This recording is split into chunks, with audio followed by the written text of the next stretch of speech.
Olá, terceira série, bom dia a todas e todos, tudo bem com vocês? Espero que sim. Vamos lá, mais uma aula de geografia. Hoje, trabalhando com a frente B de vocês, o módulo 5, vamos falar sobre industrialização. Tá? Hoje vou falar rapidamente com vocês sobre a evolução, a classificação e os modelos de industrialização que existem no mundo, tá? Então eu pretendo ser uma aula bem rapidinha, tá?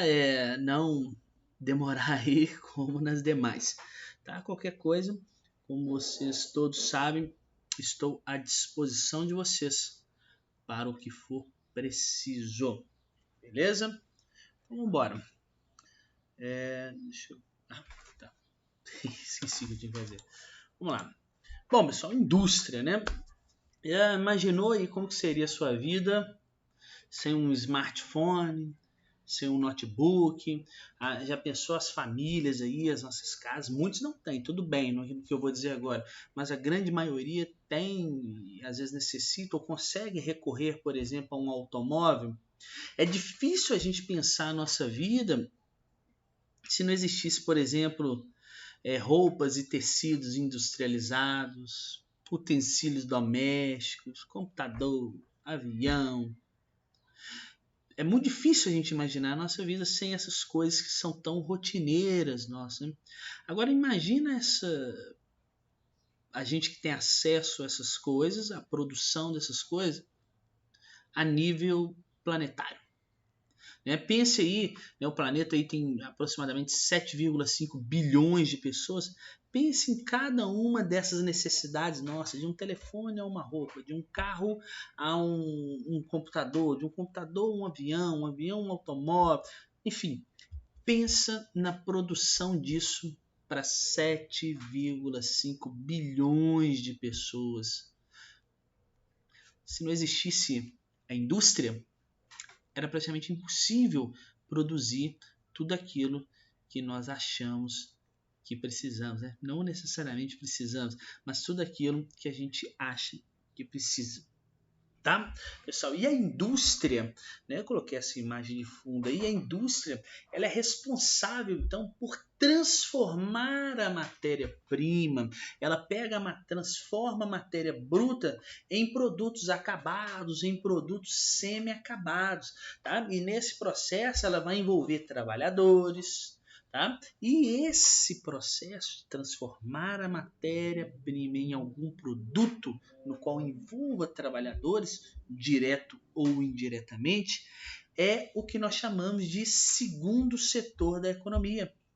Tá? Ela encontra no setor secundário. Tá? Então a indústria ela encontra-se no setor secundário e ela é responsável por transformar a matéria-prima. Ela vai pegar aquele negócio bruto e vai transformar ela e deixar ou em um produto acabado ou em um produto semi-acabado. Né? E nesta etapa da extração, a produção, a distribuição, vamos ter pessoas envolvidas aí nisso tudo. E isso tudo faz parte, então, do segundo setor, do setor secundário da economia.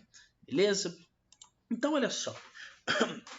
No fim da Idade Média, né, com o renascimento comercial e urbano, surgiu uma forma de produção independente, tá? Em que o produtor ele detinha, calma, negócio no meu olho. E no qual o produtor, pessoal, ele detinha aí todos os meios de produção. Ele tinha as instalações, ele tinha as ferramentas, ele tinha a matéria-prima, tá? E essa produção, né, era geralmente feita em casa, em um cômodo da casa, tá? Essas pessoas aí, geralmente, elas faziam esse trabalho sozinha ou com a ajuda da família, tá bom? E esse era, aí eu estou falando um pouco da evolução do que nós vamos chegar na indústria, né? Isso era o trabalho do artesão, né? Ele realizava todas as etapas da produção, né? E esse período ficou conhecido como esse processo de produção ficou conhecido como sendo o artesanato. Até coloquei essa primeira imagem aqui. Então, a produção era completamente independente.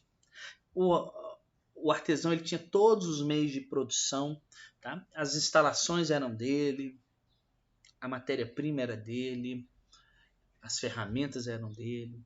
E geralmente ele fazia esse trabalho sozinho ou com a ajuda de familiares. É o período conhecido como artesanato, tá?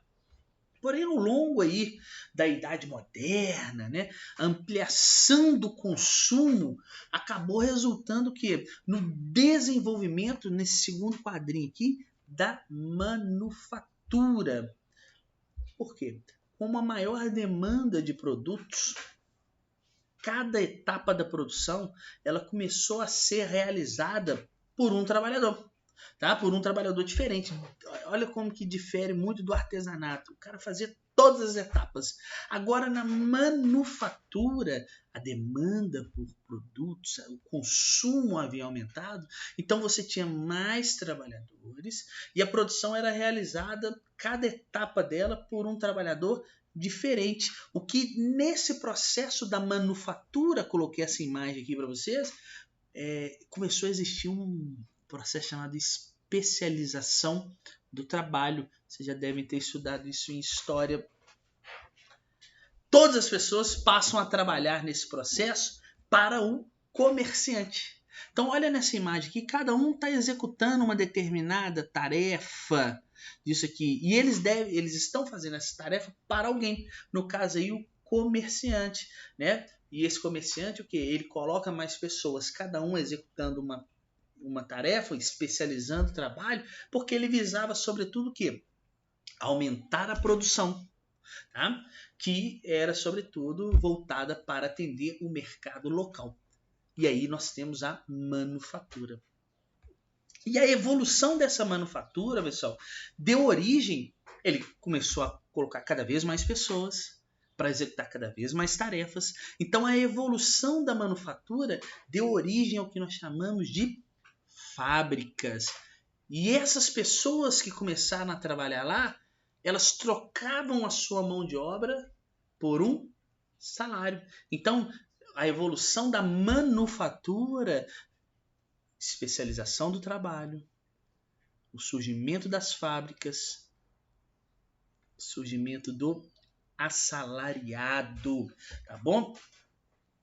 A partir desse momento da manufatura, no qual cada pessoa está executando uma determinada tarefa, vocês concordam comigo que o trabalhador, ele nesse contexto da evolução da manufatura, ele acabou perdendo o controle sobre o que ele produzia. Tá? Por quê? Houve uma fragmentação, uma especialização do trabalho, né? E nós já sabemos a consequência disso aí, nós vamos rever aí daqui a pouco. Já falamos isso em anos passados, né? E essa especialização fez com que o trabalhador ele perdesse o controle do que ele estava produzindo, né? Tem aquele famoso filme do Tempos Modernos, né? do Charlie Chaplin lá. Quem não assistiu esse filme, né? Porque não fez o ensino médio. E aí o trabalhador perde, porque aqui no artesanato o cara sabe tudo que ele está fazendo e tudo que ele está produzindo, já que é ele que faz tudo. Na manufatura, com a especialização, eu tenho que cortar o couro só aqui, por exemplo, de uma determinada coisa. Nem sei se esse couro vai ser um sapato ou vai ser uma bolsa, tá bom? E aí há uma especialização, então, do trabalho. Na Inglaterra, lá no Reino Unido, em meados aí do século XVIII, a inserção das máquinas no processo produtivo, ou seja, havia uma especialização do trabalho, mas eles começaram a inserir nesse processo máquinas. Tá? E essas máquinas acabavam substituindo a mão de obra humana. E neste processo em que as máquinas faziam parte ou o trabalho dos seres humanos, nós temos o início da chamada maquinofatura. Tá? A maquinofatura. E é nesse momento no qual as máquinas começam a substituir em partes ou todo o trabalho das pessoas, é nesse momento, então, né, que o uso dessas máquinas, que elas poderiam ser, vamos dizer, operadas, né, com treinamento, as pessoas eram necessárias, né, no processo ainda, né, mas elas tinham que ser operadas por pessoas com treinamento, e aí nesse contexto, né, não há aqui aí ainda eu não vou dizer uma substituição completa do trabalhador.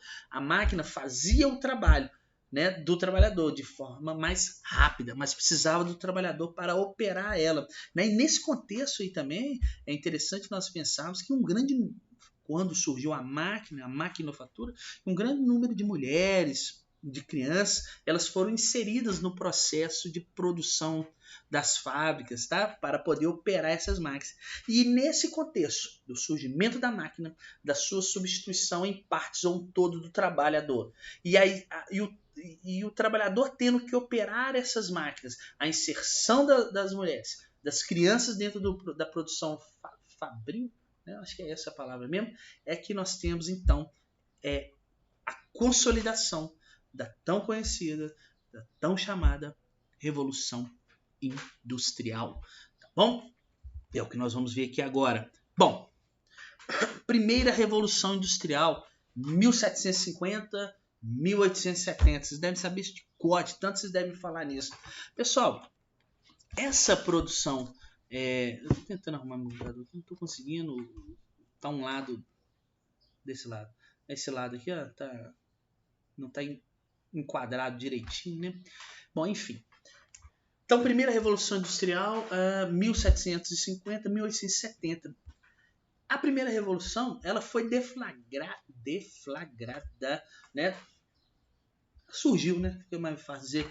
Aí, durante a transição do modo de produção artesanal e da manufatura. Naquele processo, a gente já poderíamos dizer que estava ocorrendo ali o início da Revolução Industrial, tá? Por quê? Porque o modo de produção ele deixava de ser artesanal. As pessoas de especialização trabalham, foquei isso para vocês, tá bom? Na segunda metade, então, né, do século XVIII, aí, na Inglaterra, né, lá no Reino Unido, ela ocorreu, essa tão chamada Revolução Industrial, ela ocorreu devido a alguns fatores, devido a algumas características, né? Porque estava ocorrendo na Inglaterra a transformação na estrutura fundiária, tá? Que acabou promovendo um intenso êxodo rural, né? E aí acabou liberando o que? Esse êxodo rural, a saída do campo em direção às cidades. Então liberou o que nas cidades? Muita mão de obra. Então isso foi um fator que ajudou no surgimento dessa conhecida primeira Revolução Industrial. Havia um rápido crescimento da população, né? O mundo estava se modernizando, a questão de infraestrutura, as questões sanitárias estavam melhorando e a população estava aumentando. Se a população estava aumentando, havia um crescimento populacional, também estava sendo disponibilizado para esse conceito de indústria que estava surgindo, mão de obra. Sobretudo mão de obra barata, né? Havia na Inglaterra um grande acúmulo de capitais que foi proveniente aí da expansão comercial, da política, como é que era o nome? Mercantilista, o acúmulo aí, né? De riquezas que a Inglaterra conseguiu nesse aspecto. Havia um rápido processo de urbanização. Se havia a saída, o êxodo rural, significa que o local estava se urbanizando. A cidade crescendo mais do que o meio urbano. Existia também na Inglaterra a emergência, o surgimento, como é que eu posso dizer? O reafirmamento, vamos dizer assim, da burguesia política inglesa. E ela foi fundamental para a indústria. Nesse contexto, também estava surgindo a chamada indústria mecânica, que foi fundamental na produção das máquinas que deflagrou a Revolução Industrial. E também na Inglaterra houve a descoberta, né, da potencialidade do carvão mineral, tá bom? E ele perceberam que ele era ótimo para gerar energia para mover justamente a engrenagem dessas máquinas que a indústria mecânica estava criando. E nesse período aí, nesse contexto, surgiu a chamada máquina a vapor, né, que tinha o carvão como sua principal fonte energética, tá? E aí as indústrias nessa época até se instalavam próximo, né, às minas carboníferas, né, as minas carboníferas, para poder extrair o carvão, aplicar na indústria para movimentar as máquinas e aí ter a sua produção. O que predominou muito aí nessa etapa foi a indústria têxtil, tá? E nessas indústrias, vocês já devem ter lido alguma coisa, deve ter lido texto sobre isso, que existia uma exploração muito grande do trabalho humano. Era muito intenso, uma exploração, sobretudo de mulheres, de grávidas que trabalhavam, de crianças. Eu já vi relatos, né? Eu já vi algumas coisas falando sobre essa época aí, que as jornadas de trabalho eram de 14, 18 horas diariamente. Não existia folga semanal. Ela trabalhava de segunda a segunda, 18 horas. Existia nessa época, era comum haver agressões aos trabalhadores. Tá? O patrão ele podia descer o cacete no funcionário. É isso mesmo. Né? Existem vários casos de agressão e, sobretudo, eles eram muito mal remunerados. Okay? Inclusive, ocorreram, né, já no século, ainda no século XVIII, ocorreram vários movimentos, que vocês devem ter estudado essa história também, né, algumas revoltas pontuais dos operários que estavam insatisfeitos aí com as más condições de trabalho.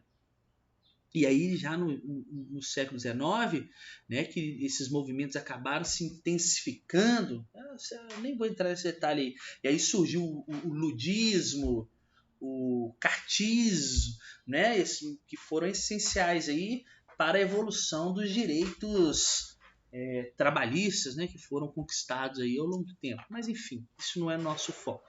Essa primeira revolução industrial. Nós temos também a segunda revolução industrial, aí do final do século XIX até a década de 70, algo mais recente, né? Olha que doideira, cara. Aí tá a clássica imagem da segunda revolução industrial, né? O famoso Ford T, né? Que no Brasil aqui ele chamava Ford Bigode. Tá? Na segunda metade aí do século XIX, a produtividade, pessoal, e a capacidade de produção aumentavam de forma muito acelerada. Estava ocorrendo também uma acentuada divisão do trabalho, tá? E nesse contexto estava surgindo um processo chamado de fabricação em série. O mundo vivia nessa época e o imperialismo, né, na Ásia, na África, e esse imperialismo acontecia sobretudo ou em razão das necessidades decorrentes aí da expansão industrial. Olha que doideira, muita coisa aconteceu.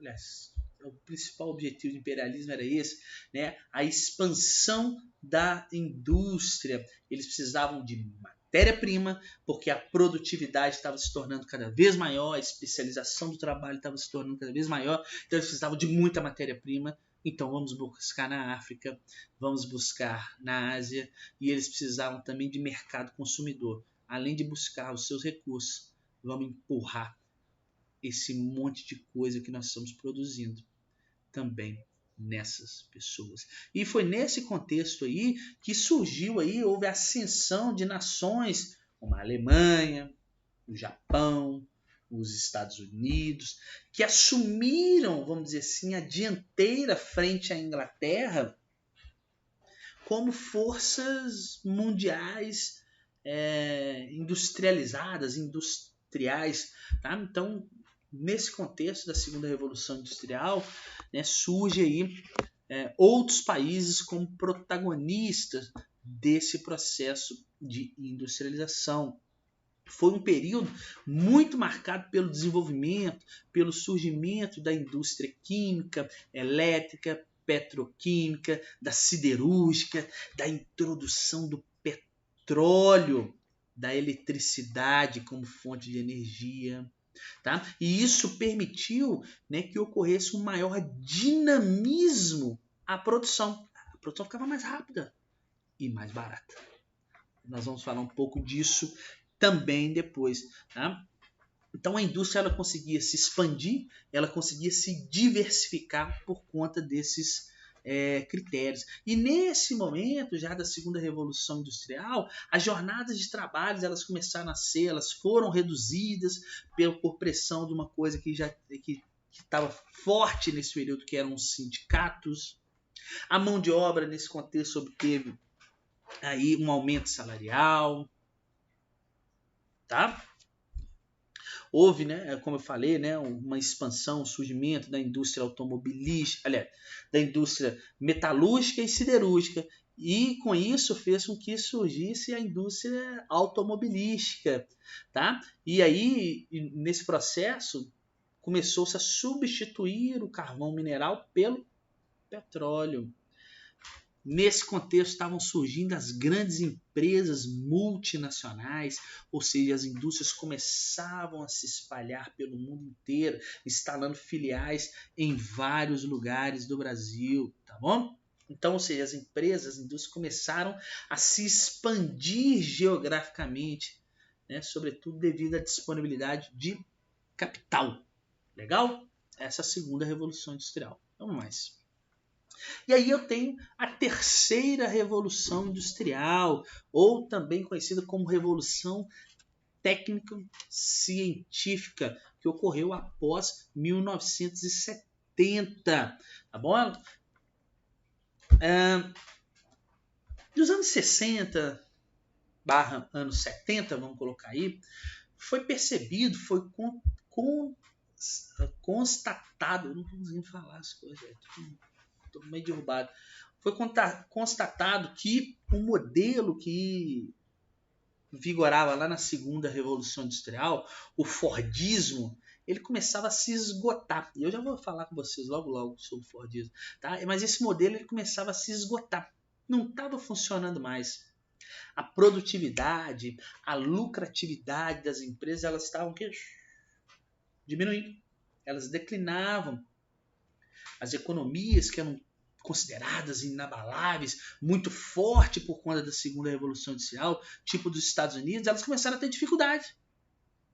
A mão de obra se tornou mais organizada, mais qualificada, e aí essa mão de obra estava demandando mais trabalho, mais salários, melhores condições de trabalho e objetivando aí diminuir ainda mais os custos. Além de ter uma maior automação, já que os salários eram tão altos, vamos começar a colocar automação, algumas máquinas fazendo o trabalho das pessoas.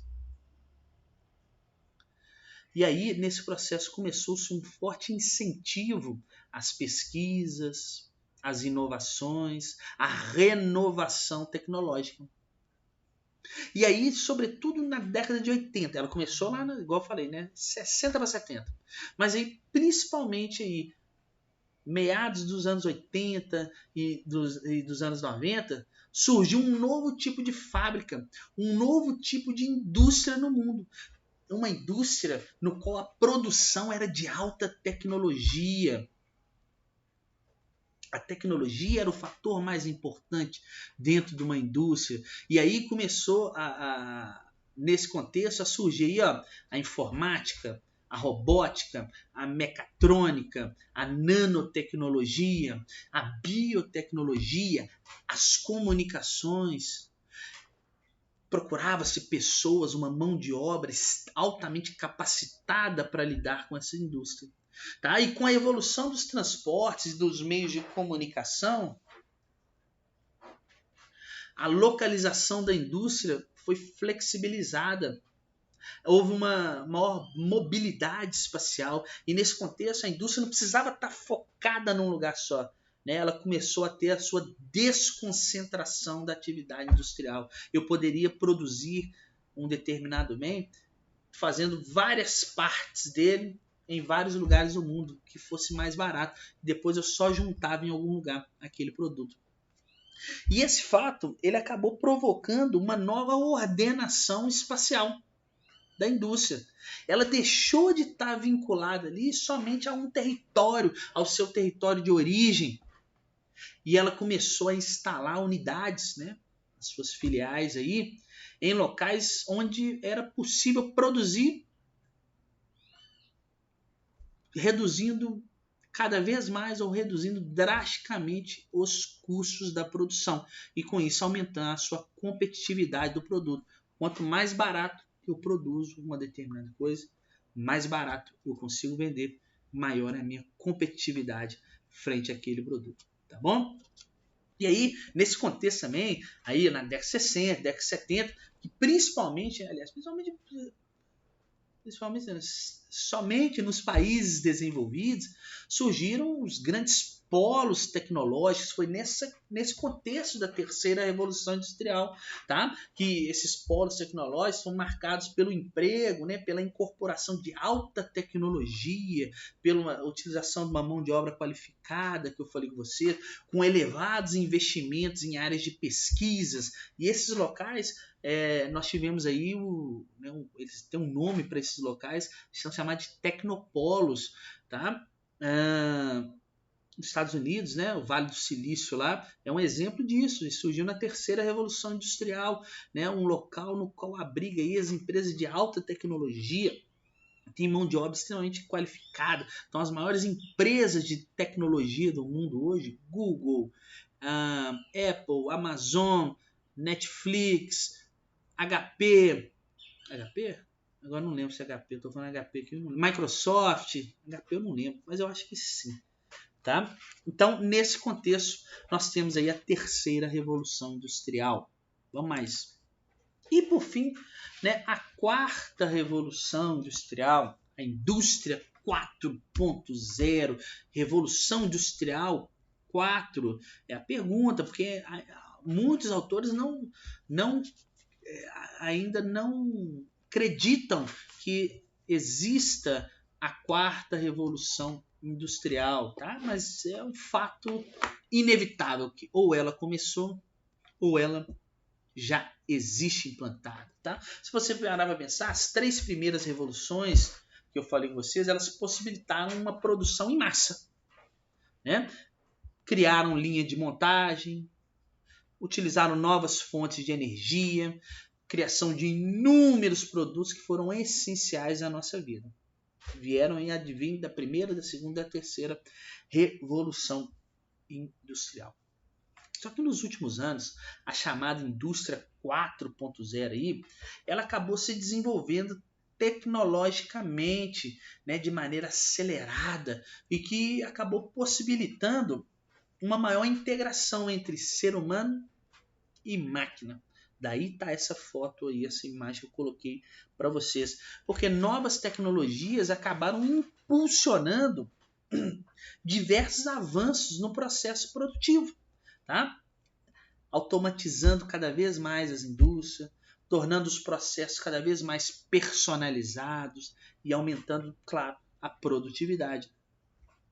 Essa chamada indústria 4.0 é uma geração industrial, vamos dizer assim, que está intimamente ligada, conectada com a tecnologia de análise de dados, né? Com a automação de processos robóticos, inteligência artificial, impressora 3D. Impressora 3D é algo da quarta revolução industrial. Robôs colaborativos, isso tem demais, já sabe o que é isso? São aqueles robôs que hoje auxiliam os seres humanos em tarefas manuais. Tem como exemplo, por exemplo, aqueles exoesqueletos, né, que hoje até as forças militares usam isso. O exoesqueleto, ele acaba o quê? Ele reduz a fadiga, o cansaço da pessoa, porque a máquina vai fazer o negócio pro cara, velho. A chamada internet das coisas, que são objetos do dia a dia que estão conectados à internet e se comunicam mutuamente. Tem uma propaganda agora clássica, né? Que mostra o cachorro latindo pro ar-condicionado. O ar-condicionado tá na internet, bicho. Porque o cara pode falar, olá Google, ligar o ar-condicionado. Tá tudo conectado. Hoje eu com o meu celular aqui, ó, eu mudo o canal da minha TV, eu programo tudo aqui. Tá? Porque está conectado à internet, tá? A internet das coisas, vamos dizer assim. E aí, isso acabou o quê? Levando a outro patamar a forma como as máquinas se comunicam e produzem as coisas. Elas acabam que tornando os processos muito mais ágeis, produtivos, econômicos. Tá? Eu tenho vários setores aí que já se destacam nessa chamada Revolução 4. Ou Indústria 4.0. Sistema de hospedagem em nuvem. Eu mesmo tive que pagar aqui essa semana aqui, né? Porque eu com essas aulas online eu estou tendo que salvar muita coisa. O Google Forms, tudo é na minha conta que salva. E aí eu tenho que salvar isso na nuvem. E isso é uma característica da indústria 4.0. Né? Então, fazer o sistema de hospedagem em nuvem. Aquele sistema, hoje empresas são contratadas para fazer análise de dados industriais. Que doideira, cara. Produção de drones. Os drones com múltiplas funções. De drone que joga uma bomba a um drone que entrega um iFood na sua casa. Os veículos autônomos. Eles testaram lá em Dubai esses dias um Uber que não tem motorista. Impressora 3D. Hoje você imprime até um... veio faltando um osso aqui em mim. Imprime lá e põe. Ele faz cirurgia sim. Vários... não sei, é órgão que chamou. O osso é o quê? Não sei. São substituídos, por exemplo, questões de impressora 3D. Esses robôs colaborativos que eu falei. Se o seu celular funcionar aqui, ó, você teve que colocar o que nele? Um microchip, né? Um chip nele para ele funcionar. Isso é uma característica da indústria 4.0. E nesse chip ele carrega a sua vida, né? Eu pegar o celular e tirar o meu chip aqui e colocar em outro, eu vou ter tudo lá de novo. A realidade aumentada, a realidade virtual, isso tudo está relacionado aí à indústria 4.0. Bom, pessoal, e aí, nesse contexto, nossa aula já está grande, né? Existem algumas etapas de industrialização no mundo, né? Que marcam aí a implantação da indústria no mundo. Né? Eu tive uma indústria que é clássica, de países desenvolvidos. Eu tive um tipo de indústria que surgiu aí na questão dos países socialistas, e eu tenho também uma indústria que surgiu nos países subdesenvolvidos, que é uma indústria tardia, que veio tardiamente, ela não aconteceu de forma clássica como nos países desenvolvidos. Só que eu acho que eu vou deixar isso para a próxima aula, porque já tem 33 minutos aí e vai ficar muito longo, né? E eu sei que vocês vão me matar, vocês já não vão querer nem assistir isso. Então, até semana que vem. Tchau para vocês. Obrigado.